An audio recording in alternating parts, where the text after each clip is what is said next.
আলহামদুলিল্লাহি রাব্বিল আলামিন والصلاة والسلام على سيد المرسلين وعلى آله وصحبه أجمعين সম্মানিত সাংবাদিকবৃন্দ এবং দেশবাসী, আমরা শুকরিয়া আদায় করছি যে মহান আল্লাহ তাআলা মেহেরবানিতে একটি অবাধ নিরপেক্ষ সুষ্ঠু নির্বাচনের দাবি গ্রহণের জন্য 5 দফা দাবিতে আমাদের অভিন্ন কর্মসূচির সম্ভাবনা 8টি দল যে আমরা আন্দোলনের মাঠে আছি। আজকে এই 8টি দলের শীর্ষ নেতাদের পূর্বনির্ধারিত বৈঠক আজকে দিনে নির্দিষ্ট ছিল। মহান আল্লাহ মেহেরবানিতে আমাদের 8 দলের শীর্ষ নেতৃবৃন্দ সেই বৈঠকে উপস্থিত হয়েছিলেন এবং দীর্ঘ আলোচনা ও পর্যালোচনার পর সুষ্ঠুভাবে সেই বৈঠক সম্পন্ন হয়েছে। এই জন্য আমরা আল্লাহ তাআলার কাছে শুকরিয়া জানাচ্ছি এবং আমাদের 8 দলের শীর্ষ নেতৃবৃন্দের প্রতি আমরা কৃতজ্ঞতা প্রকাশ করছি। আজকে 8 দলের বৈঠকে সভাপতিত্ব করেছেন বাংলাদেশ জামায়াতে ইসলামীর সম্মানিত আমির ফজলুর রহমান এবং শীর্ষ নেতৃবৃন্দ যারা উপস্থিত ছিলেন এবং এখন যারা উপস্থিত আছেন মহাসচিব এবং অন্যান্য দায়িত্বশীল পর্যায়ে তাদের নাম আপনারা কিছুক্ষণ আগে আপনারা শুনতে পেরেছেন। শীর্ষ নেতৃবৃন্দের পক্ষ থেকে আমাদের 8 দলের মহাসচিবদের উপরে দায়িত্ব অর্পণ করেছেন যে বৈঠকে আবদ্ধ বিষয়গুলি সম্পর্কে প্রেস ব্রিফিং করার জন্য আমরা আমাদের শীর্ষ নেতৃবৃন্দের পক্ষ থেকে দায়িত্বপ্রাপ্ত হয়ে 8 দলের পক্ষে আপনাদের কাছে আজকের শীর্ষ নেতৃবৃন্দের বৈঠক সম্পর্কে সংক্ষেপে আমি কিছু ব্রিফ করছি। আমার ব্রিফিং এর পর আমাদের 8 দলের নেতৃবৃন্দ যারা প্যানেলে ভাবে বসে আছেন আমাকে ইনশাআল্লাহ সহযোগিতা করবেন। পয়লা কথা হলো বিদ্যমান রাজনৈতিক সংকট নিরসনে জুলাই সনদ বাস্তবায়ন আদেশ জারি করা, জাতীয় নির্বাচনের পূর্বে গণভোটের তারিখ ঘোষণা করা, লেভেল প্লেইং ফিল্ড, ফ্যাসিবাদের দোষকদের বিচার নিশ্চিত করা সহ আমরা 5 দফা দাবিতে আমরা আন্দোলন করেছিলাম। সেই প্রেক্ষাপটে অতি সম্প্রতি প্রধান উপদেষ্টা ভাষণ দেবেন, জাতির উদ্দেশ্যে জানতে দেবেন। সব মানুষ দেশবাসী অধীর আগ্রহে অপেক্ষা করেছিল যে ওনার ভাষণই হয়তো রাজনৈতিক সংকটের সমাধান হবে, কিন্তু উনি যে ভাষণ দিয়েছেন সেই ভাষণ আজকে শীর্ষ নেতৃবৃন্দ পর্যালোচনা করেছেন সবাই খোলামেলা। সেই পর্যালোচনায় আমাদের এসেছে যে এই ভাষণে অবাধ সুষ্ঠু নিরপেক্ষ নির্বাচনের জন্য আমাদের 8 দলের যে আন্দোলন ছিল, জনগণের যে আকাঙ্ক্ষা ছিল, সেই আকাঙ্ক্ষা আংশিক পূর্ণ হয়েছে, পূর্ণভাবে জনগণের যে আকাঙ্ক্ষা পূর্ণ হয়েছে এবং সংস্কার প্রস্তাবনাকে আইনি বৈধতা দেওয়ার জন্য জাতীয় নির্বাচনের আগেই গণভোট তারিখ ঘোষণা করার প্রয়োজন ছিল। সেটা না করার কারণে দেশবাসীর মধ্যে একটা সংশয় তৈরি হয়েছে। যেসব যৌক্তিক কারণ 8 দলের পক্ষ থেকে বলা হয়েছিল যে এই কারণে গণভোটটা আগে হওয়া দরকার, তারপরেও প্রধান উপদেষ্টা তার বক্তব্যে একই দিনে গণভোট এবং জাতীয় নির্বাচনের কথা বলেছেন এবং অ্যাকর্ডিংলি সেই দিনেই এমআরপি গেজেট প্রকাশিত করেছে। এজন্য জনগণের বিদ্যমান এই সংশয় এবং যে সংকটের সৃষ্টি হলো বা আমরা যে আশঙ্কা করে করেছিলাম, প্রধান উপদেষ্টা একই দিনে ভোট কথা বলার কারণে যে সংশয় তা সরকারকে দূর করতে হবে। যে সমস্যাগুলোর কথা বলেছিলাম তার কি সমাধান এবং যে সংশয় সেটা সরকারকেই ঘোষণা দিয়ে দূর করতে হবে। আমাদের শীর্ষ নেতৃবৃন্দের বৈঠকে এটা পর্যালোচনা হয়েছে। এরপরে আমরা মনে করি যে আমাদের যে 5 দফা দাবি, তার দাবিতে আমাদের কর্মসূচি অব্যাহত থাকবে। যে আংশিক দাবি আমাদের পূরণ হয়েছে, জুলাই সনদকে আইনি ভিত্তি দেওয়ার যে আমরা কথা বলেছি, আন্দোলনরত দলগুলোর ঐক্যমতের ভিত্তিতে যেসব সংস্কার প্রস্তাবগুলো ঐক্যমতের ভিত্তিতে জুলাই সনদে স্থান পেয়েছে এবং জুলাই সনদের আইনি ভিত্তির জন্য আদেশ জারির কথা আমরা বলেছিলাম, এই কাজটা হওয়ার কারণে এটাকে আমরা ইতিবাচকভাবে দেখছি এবং এটার জন্য আমরা সরকারকে পরামর্শ জানাচ্ছি। এবং একই দিনে গণভোট আর জাতীয় নির্বাচনের যে সংকটে পড়বে, এই সংশয়টা সরকারকে দূর করতে হবে। কিভাবে দূর করতে হবে সেটা সরকারের উপরই বলে।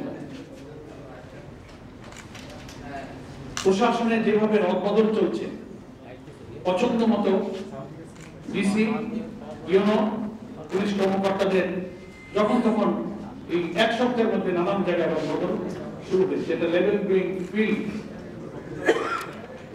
মাঠে নির্বাচনে সব দলের সমান অধিকার, এই সমতা রক্ষার যে দাবি আমাদের 5 দফার অন্যতম দাবি, সেটা ভঙ্গ হচ্ছে। আমরা দেখতে পাচ্ছি একটি দলকে খুশি করার জন্য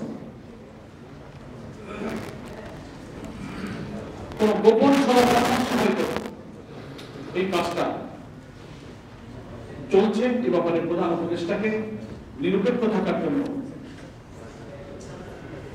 আমরা আহ্বান জানাচ্ছি। তিনি প্রতিশ্রুতি দিয়েছিলেন যে সব ব্যাপারে আমি নিরপেক্ষ থাকবো, এগুলো আমার দায়িত্ব, আমি দেখবো। কিন্তু তিনি কি কোন একটি বিশেষ দলের রাজনৈতিক প্রভাবের কাছে অসহায় বোধ করছেন? তাহলে জাতির কাছে তিনি হেড অফ দি গভর্নমেন্ট, ঐক্যমত্য কমিশনার প্রধান হিসেবে তিনি জাতির কাছে তার কথা বলতে পারেন, জাতি তাকে সহযোগিতা করতে প্রস্তুত আছে। কিন্তু আমরা চাইব নির্বাচনে যেন লেভেল প্লেইং ফিল্ডটা বজায় থাকে। সম্মানিত সাংবাদিক বন্ধুগণ, আমাদের আজকে 8 দলের শীর্ষ নেতৃবৃন্দের আলোচনায় এটা এসেছে যে আমাদের যে দাবিগুলো এখন পূরণ হয়নি, আংশিক পূরণ হয়েছে, সেই দাবির সংগ্রামে রাজপথে 8 দলের কর্মসূচি ইনশাআল্লাহ অব্যাহত থাকবে। 8 দলের একটা লেয়ার কমিটি আছে, শীর্ষ নেতৃত্বের পক্ষ থেকে তাদের উপরে দায়িত্ব দেওয়া আছে। এই সব দাবিতে পরবর্তী কর্মসূচি স্থির করা এবং ঘোষণা করার দায়িত্ব 8 দলের শীর্ষ নেতৃত্বের পক্ষ থেকে 8 দলের লিয়াজো কমিটি পরবর্তী বৈঠকে বসে সেই কর্মসূচিগুলো আলোচনা করবেন এবং তারা ঘোষণা করবেন। আমরা মনে করি যে দেশের অধিকাংশ জনগণের অনুভূতি, আকাঙ্ক্ষা সরকারের রিয়ালাইজ করা উচিত। অবাধ এবং সুষ্ঠু নিরপেক্ষ নির্বাচনের জন্য জুলাই অভ্যুত্থানের 1 সাগর রক্তের বিনিময়ে অর্জিত একটা নতুন বাংলাদেশের এই স্বপ্ন পূরণ হয়, সেজন্য জনগণের আকাঙ্ক্ষার দিকে আমরা সরকারকে গুরুত্ব দিতে বলব। তিনি যেন কোনো রাজনৈতিক চাপে আমাদের এই সম্ভাবনাময় নতুন রাষ্ট্র কাঠামো ভিত্তিতে একটা নতুন বাংলাদেশ গড়ার এই প্রচেষ্টা যেন কেউ ভেস্তে দিতে না পারে, এই জন্য আমরা সরকারের কাছে 8 দলের পক্ষ থেকে আহ্বান জানাচ্ছি। আমরা আজকে খুব সংক্ষেপে আমাদের শীর্ষ নেতৃবৃন্দ যে সমস্ত আলোচনা করেছেন, সংক্ষেপে আমি আপনাদের সেগুলো পেশ করার চেষ্টা করেছি। আপনাদের সকলকে ধন্যবাদ।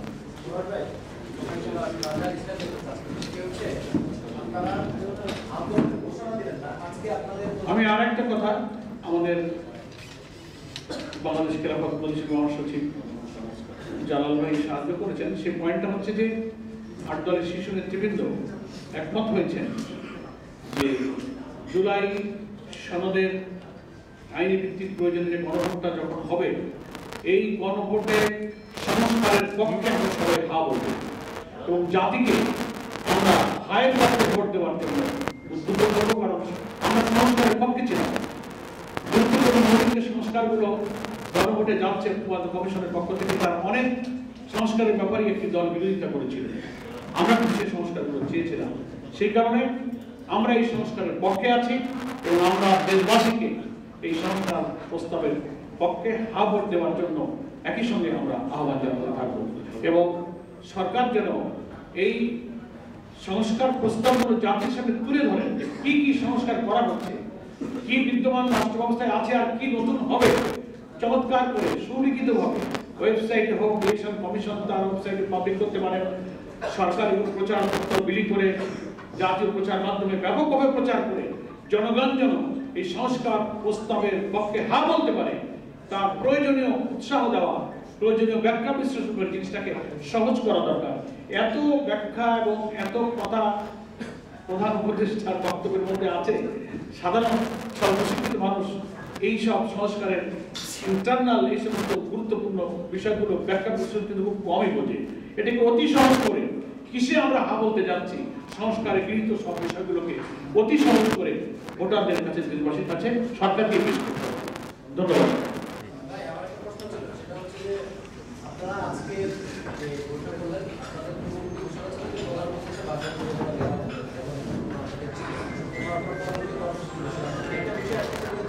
আপনারা সরকারকে পক্ষপাতিত্বের অভিযোগ করছেন। আপনাদের আরেকজন সিনিয়র নেতা বলছেন যে তিনজন উপদেষ্টা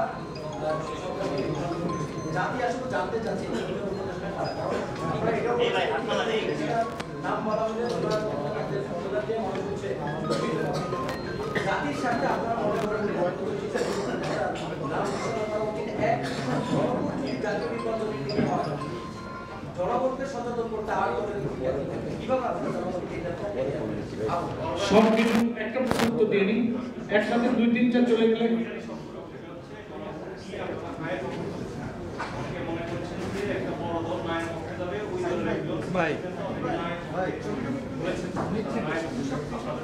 আমরাও দেখতে পাচ্ছি অনলাইনে একটা দলের কর্মী বাহিনী প্রথম দিকেই তো নায়ের পক্ষেই প্রচারণা শুরু করছিল, অনেকে না বলছে। তো এটা দিয়েই প্রমাণ হলো যে জাতিকে নতুন রাষ্ট্রে উজ্জীবিত করে একটা নতুন অভিযাত্রায় সংস্কারের কারা বিরোধিতা করছে, কারা না, এটা তো জাতি চিনতে পারবে। গোটা জাতির সংস্কারের পক্ষে, আর যদি কেউ এটার বিপক্ষে যায়, জাতি নিশ্চয়ই তাদের প্রত্যাখ্যান করবে।